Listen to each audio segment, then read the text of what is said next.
Les règlements intérieurs des deux chambres du Parlement camerounais et la loi sont assez explicites sur la suppléance des députés et sénateurs.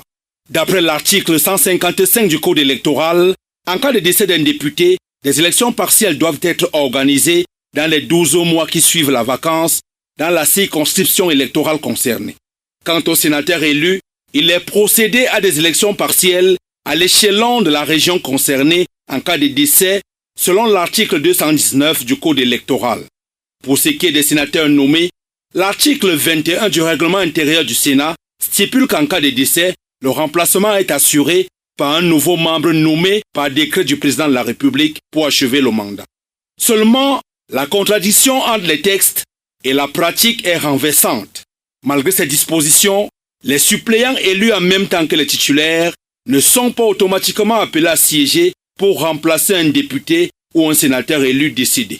La loi exige pourtant une nouvelle élection partielle que l'administration peine à organiser, laissant des sièges vides durant toute la législature.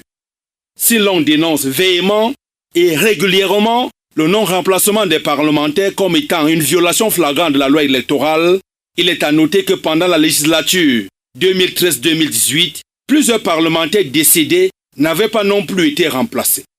Pendant la mandature 2007 à 2013, 11 députés étaient passés de vie à trépas sans être remplacés, s'insurgeant en son temps l'honorable Jean-Michel Nithieu, une non-application de la loi qui n'est pas sans conséquence.